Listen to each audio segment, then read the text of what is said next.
Now broadcasting from the Next Gen Conservative Studio in sunny South Florida, bringing you the latest in politics, current events, and pop culture. This is the Whitfield Report with Sam Whitfield.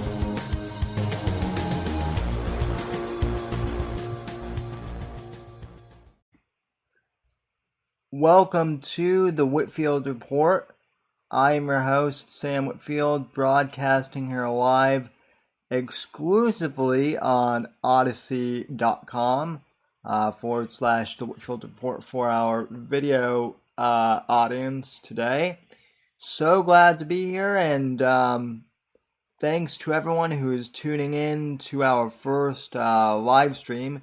The interesting thing of it is there is a 5 to 10 second delay here between Streamlabs and Odysee, but nonetheless, we are here and we are live streaming today on Odysee. We've been meaning to get this set for a while, so I want to thank the great team at Odysee for getting this going.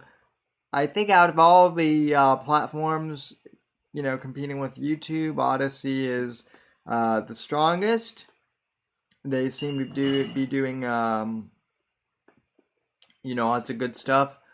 The live streaming, I understand, is still buggy for some people. And granted, there is a 5 to 10 second delay. It's not like super smooth. It does jink up every once in a while.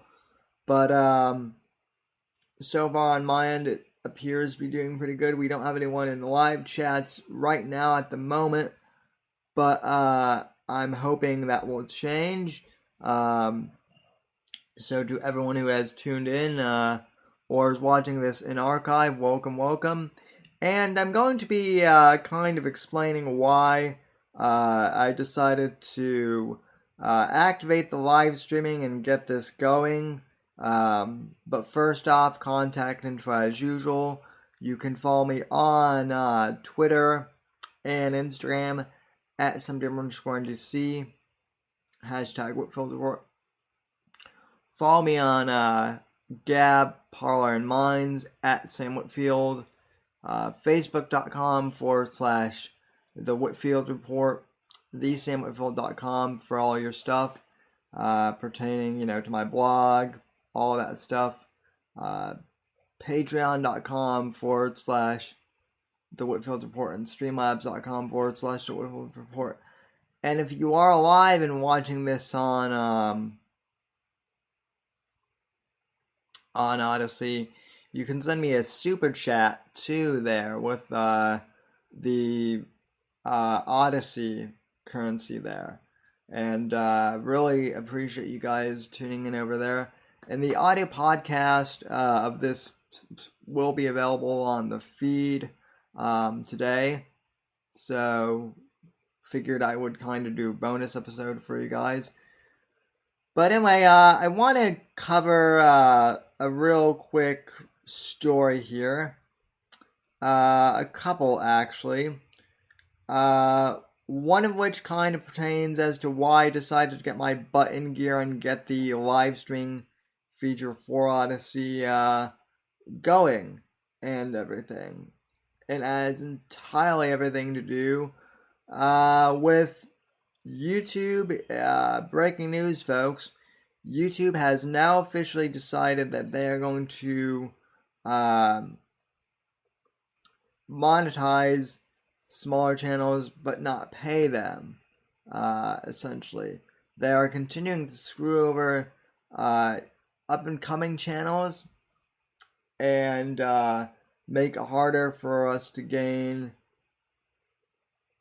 a share of the pie and gain further access. So I heard about this from the Quartering. He has a video on it, and I might not play the whole thing, but I saw this morning, and I'm not really surprised that this happens because they've been hinting at this for a while now. But, still, I'm glad that there are other streaming platforms.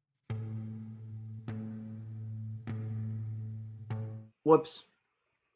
I'm glad that there are other streaming platforms out there now, and I'm especially glad that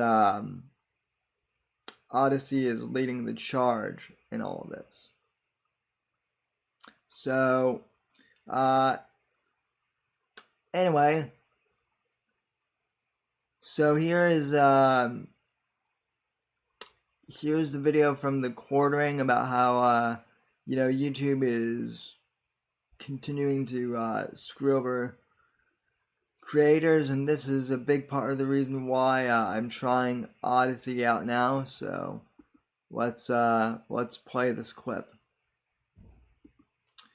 YouTube starts robbing creators with absurd new policy. That is the video title.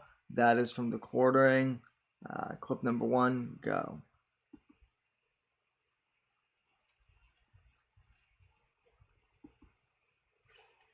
Changes to how they monetize videos. Now, I will admit, they don't affect me personally because my channel is already established, but it does hurt thousands, tens of thousands, hundreds of thousands of small channels, and it will affect my channel from time to time as this new policy looks to allow YouTube to run ads on any video they want, anytime they want. Apparently, even if it's been demonetized, from how I understand it. Now, as always, I would love to open this up to some response to YouTube, because it's entirely possible that I'm misunderstanding this. I want to give YouTube the benefit of the doubt. I have had some chances in the past to speak directly with them, and I would love to get some questions answered about this, because as it sits, it appears to be very bad for small creators. It appears to be quite bad for large creators as well, and I'm concerned exactly how this plays out. Part of the issue here is an email that we all got a little while back. And it says, "You're receiving this email because we've updated the terms of service." By the way, every email I get from YouTube is almost exclusively bad news.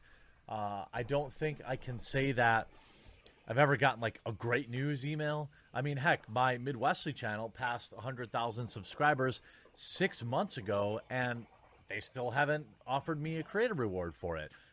Usually when I see an email, it's telling me a video's been found unsuitable. Even when I get a, "Hey, great news, your video is suitable," it's only because they've already told me prior that it was not suitable. Anyway, the terms of service were similarly updated in November of 2020. These changes shouldn't significantly alter your access or use of YouTube service. First, they add facial recognition restrictions. The terms of service already state that you cannot collect any information that might identify a person without their permission. While this has always included facial recognition information, the new terms makes that explicitly clearer. That's fine. But this part, YouTube's right to monetize. YouTube has a right to monetize all content on the platform, and ads may appear on videos from channels not even in the partner program. Meaning, for example, big channels like Shane Dawson and James Charles can have ads appear on their videos, and guess what? YouTube isn't going to pay them for that. YouTube isn't going to pay all of you small creators that put videos up that are trying to get to the 4,000 hours of watch time. See, the way it goes is, I think you need, and this has always changed. This is always changing. So the last I checked, you needed 1,000 subscribers and 4,000 watch hours before you could apply to the YouTube partnership program, which is a fine threshold, whatever. The idea that this is some sort of big thing that stinks is dumb, because if you don't have, I mean, you're not making any money, you're not leaving anything on the table at that time when ads weren't running. You know, the idea that there has to be a threshold to monetize, I don't have any problem with that, because you're not really giving anything up if you're not getting significant views anyway. But the fact that YouTube will now, as far as I understand it, be able to run ads on your videos, that's not okay. That feels certainly at the bare minimum unfair, and also, as how I understand it, has a real potential to be abused. So let's say there are multiple channels. Let's say, okay, Steven Crowder, for example. Steven Crowder has been permanently demonetized by YouTube. So what? YouTube can just run ads on his channel whenever they want and not pay him for that now? This seems rife. If I'm understanding this right, listen, Susan or somebody from YouTube, please do let me know. This has many facets to it that are very concerning. Let's say also, I have a serious video. So YouTube, there's kind of an unwritten rule. You don't monetize the passing of other YouTubers or, terrible things that happen to them, and you don't monetize apology videos. I would argue that you probably shouldn't be making apology videos, but nonetheless, when you monetize them, that's always frowned upon.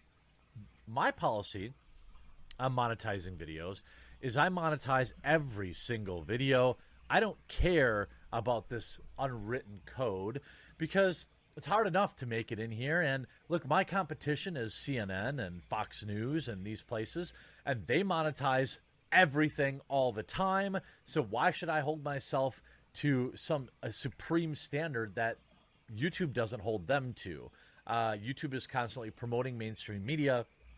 And so, you know what? I'm not going to just choose to, let them, not monetize the video. But nonetheless, now if I make a choice, and I have made that choice, Reckful's passing and things like that, I didn't monetize that.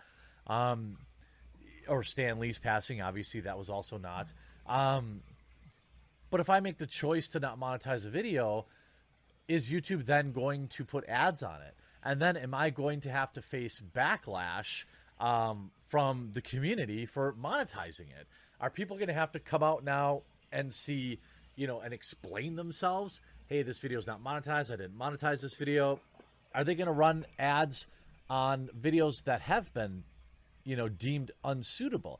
How about a guy like Styx Hexenhammer, who has 500,000 subscribers? Excellent channel, by the way. Very cool dude. He purposely doesn't monetize his videos. So he's not a member of the YouTube partnership program. Now, I've often said Styx should just monetize because I believe videos that are not a part of the program actively get buried beneath ones that are, simply because, quite frankly, that's good business for YouTube. And YouTube is very, very expensive to run. YouTube as a company makes very little money from how I understand it. What it is a platform for Google to run ads. See, Google makes money with AdWords. These are the ads that you see on the Google homepage when you search for a new dishwasher or wiper blades for your car. You see paid ads. YouTube sells that ad space to advertisers and keeps that money when you click, and charges the advertiser. I'm sorry. And really, that's why they have these. That's why they have Android phones. You know what this is to Google? This is just the only thing that they care about here is selling you ads on another device. That's why they have their home devices. That's why they have all these things. It's just to expand the area in which they can run ads, because they've always had plenty of inventory, but it's about, interest, but they need more inventory, which is exactly why they lowered the threshold in the first place. And I don't have any problem whatsoever with small YouTubers being able to monetize. Go ahead. I think everyone should be able to. What I do have a problem with is YouTube not paying them. I also have major concerns with large channels that have been kicked out of the partnership program now having ads run on them, and the original and the content creator themselves not getting the right cut or their cut. It opens it up to questions like, well, did you demonetize them because you just didn't want to pay them anymore? Sure, there are people like James Charles or Shane Dawson who probably deserved it, seemingly. I don't know. But they've had controversies, I'll say. A guy like Steven Crowder, you're talking about tens of millions of views between a lot of these big channels. Is YouTube just going to run ads on it and not pay them for it? I don't think that's okay. This is very concerning to me. And look, if you're going to do this, then I feel like you should be paying the content creators their fair share, because that's the system that's in place now. This is just bad news all around. You should, if you're going to run ads on creators' videos, you should pay them. This is just the right thing to do. YouTube, I sincerely hope I'm misunderstanding this policy, but I really don't think I am. Please clarify if you're going to be running ads on like James Charles's channel and not paying him. Are you going to be running ads on somebody like Styx Hexenhammer who chooses to not be monetized? Are you going to then monetize his channel and not pay him for it? These are very, very concerning developments, and I hope to hear from YouTube soon, although I'm not optimistic. Hope you enjoyed this video. We'll talk. Alrighty, so basically YouTube is going to be putting ads on videos, whether or not you meet that 1,000 sub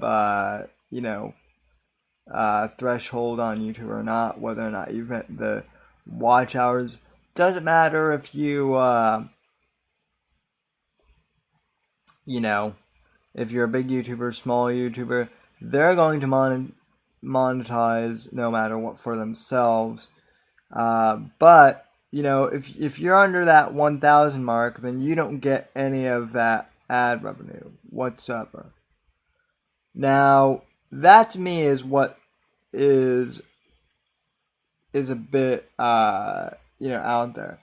If you're going to allow creators to have a monetization system like YouTube has, then let everyone in on it if that is part of your business model.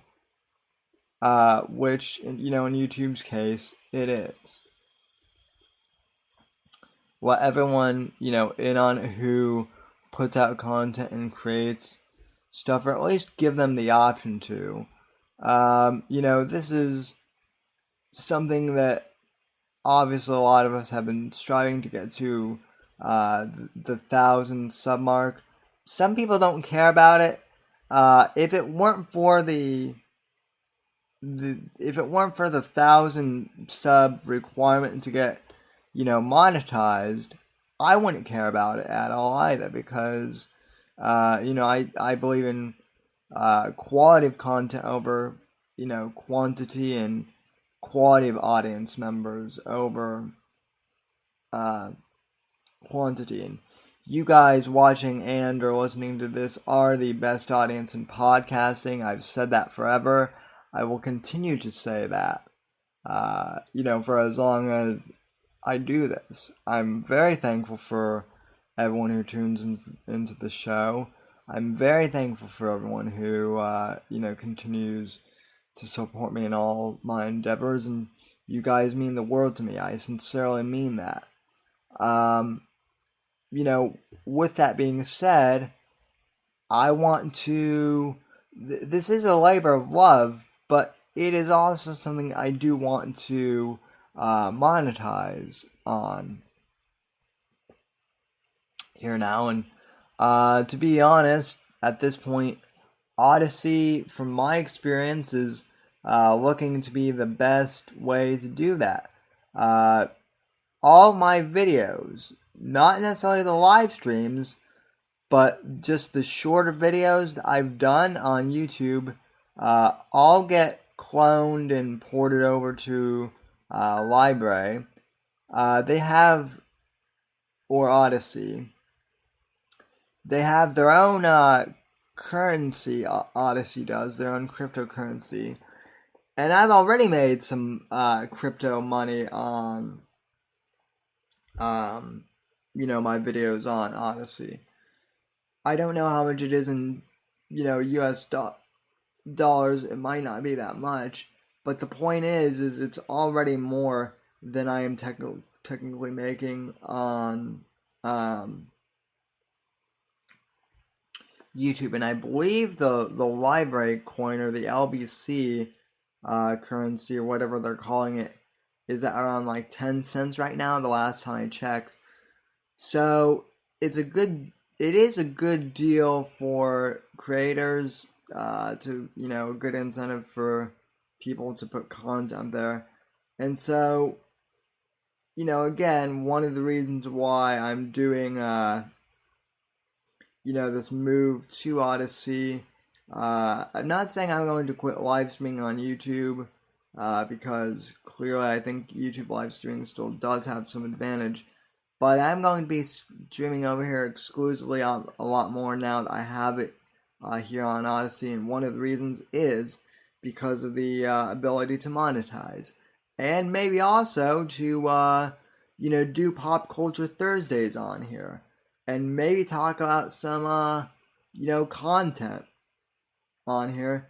And I know it's Wednesdays, and I know it's not exactly Pop Culture Thursdays, but someone did send me this article, or rather I found this before the show.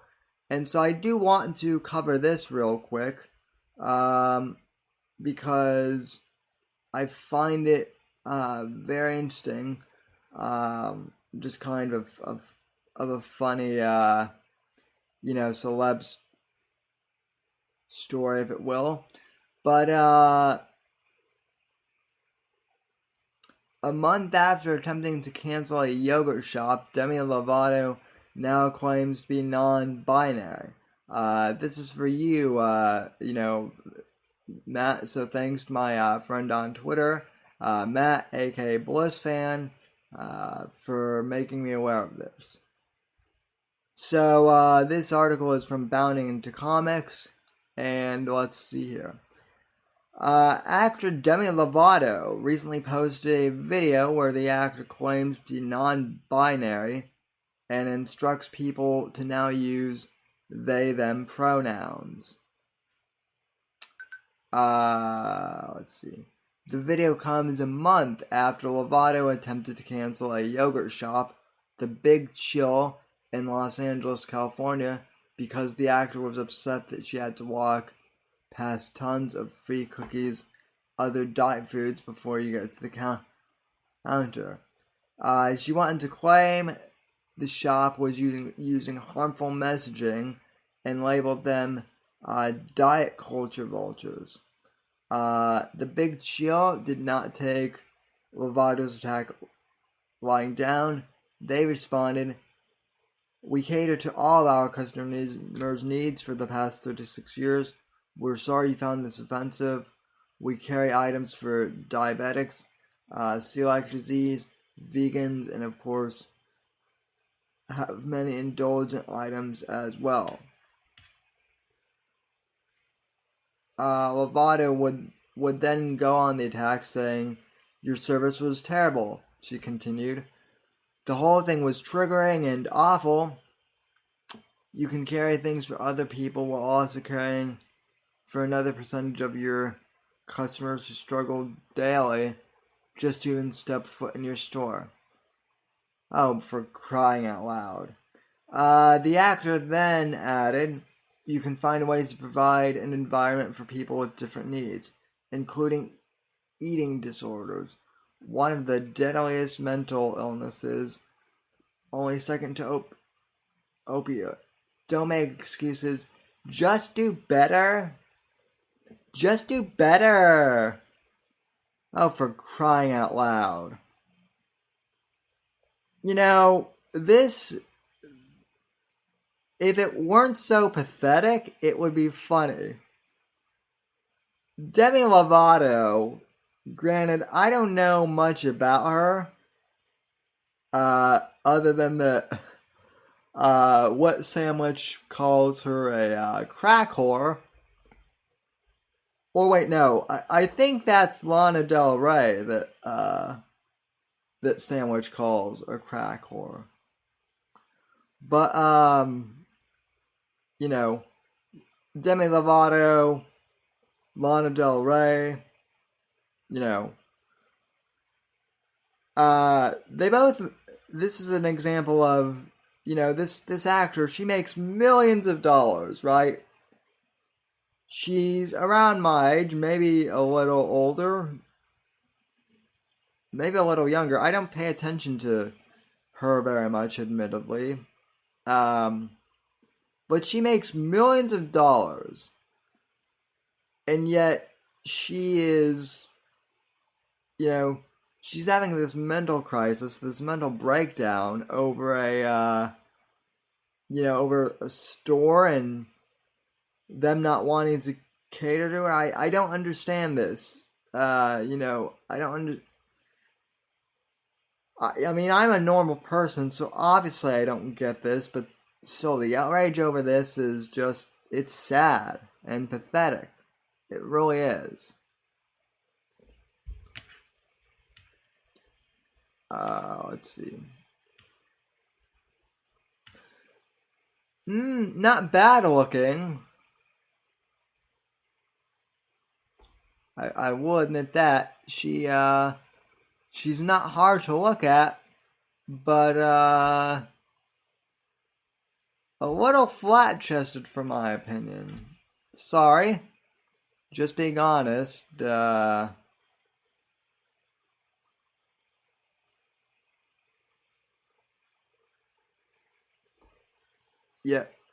Now a month after this, back to the article. Now a month after this, Lovato shared a video to Twitter claiming she's non-binary and she wants to use they/them pronouns. Every day we wake up, we are given another opportunity and chance to be who we want and wish to be. I've spent the majority of my life growing in front of you all. You've seen the good, the bad, and everything in between. Oh, so she's one of these child stars too, it seems like. Well, that would explain a lot, considering that, these child stars, right, we all know them to be totally, normal, well-rounded human beings, right, folks? Absolutely. Back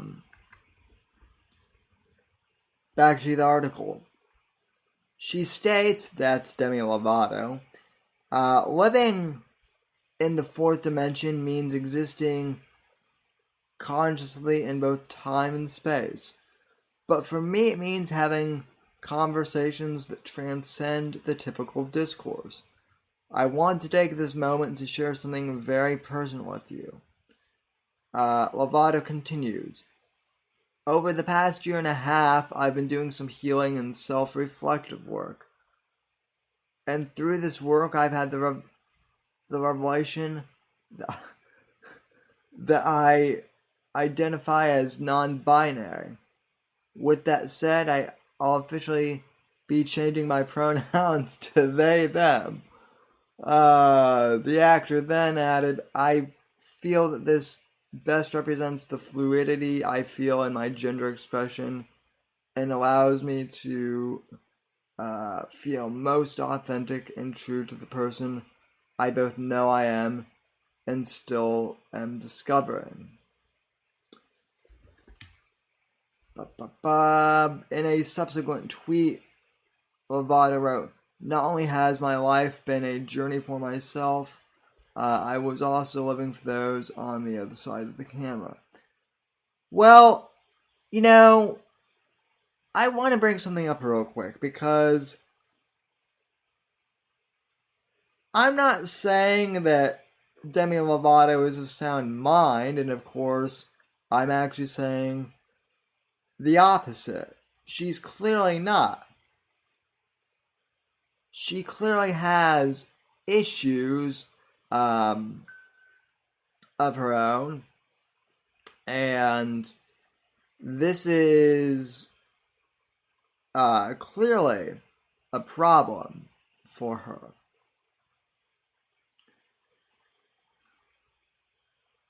And with that being said, instead of,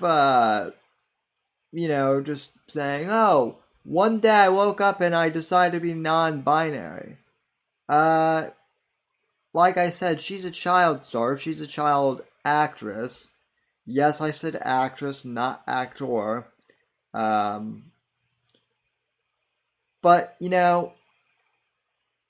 with everything coming out about pedophilia in Hollywood and sexual assault. It seems pretty, I can't confirm this for sure, obviously, but it seems logical that given the state of Hollywood right now, something might have happened to her. If, she might have been sexually abused or something.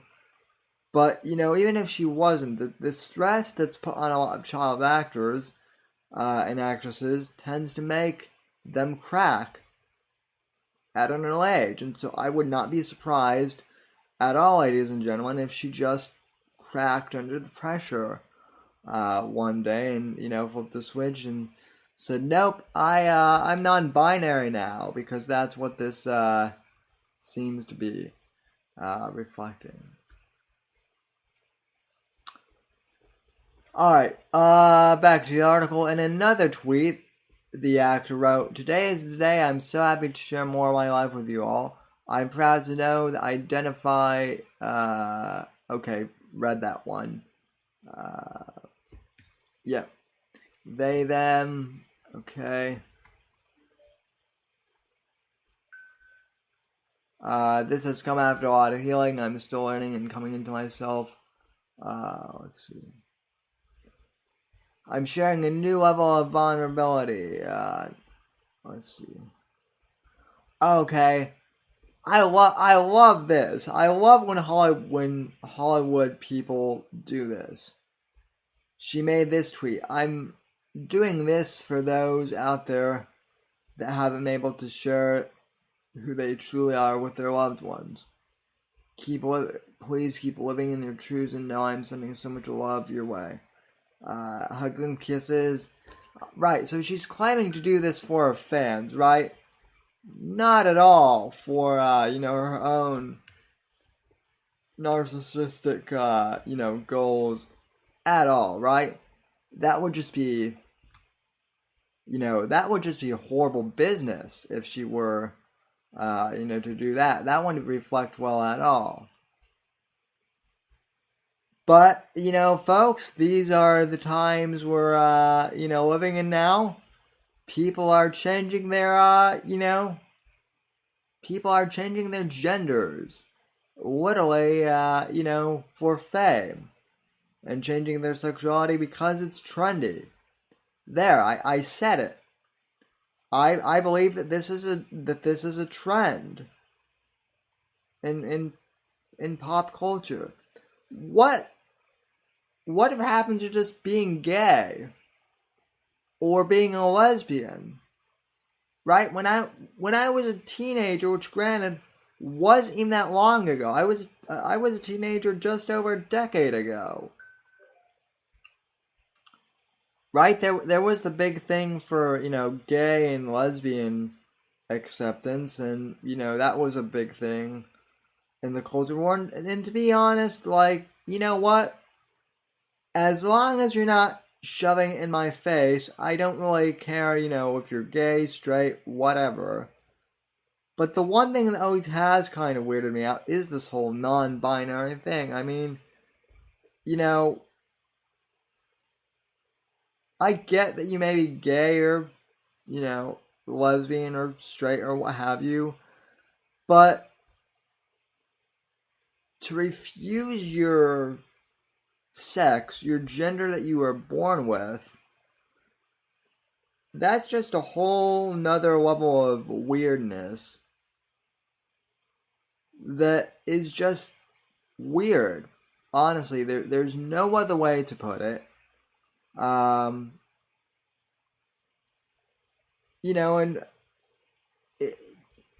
it's an extreme minority of people.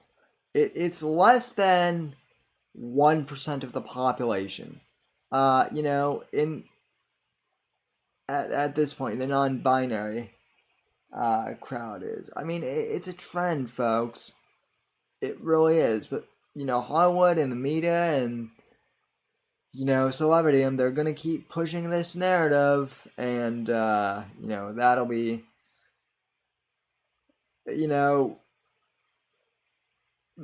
hopefully, the one thing I will say is that, maybe COVID, if it gets bad enough, will start to reset some of this stuff. I don't know, folks.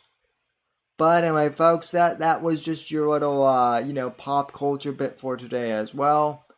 But anyway, so I want to thank you all for tuning in to my first live stream here on Odysee. Thank you for tuning in, and hopefully you all enjoyed this. And I'll be back tomorrow for Pop Culture Thursday. Thinking of doing that live stream exclusively here as well. So once again, folks, I want to thank you for tuning in. And, if you like this, stream, please go ahead and, hit the like button or the fire button on Odysee. And I want to thank you for tuning in. And, God bless. God save this great nation. God, freedom, legacy in that order. I'll see you tomorrow for the Thursday show. And I'll talk at you down the road, folks. God bless.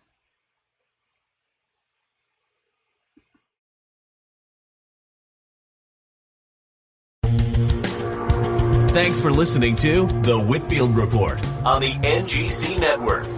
Please visit Sam's website at www.thesamwhitfield.com and support Sam on Patreon at patreon.com/Whitfield Report. Until next time, God bless, God save this great nation, and God, freedom, legacy, in that order.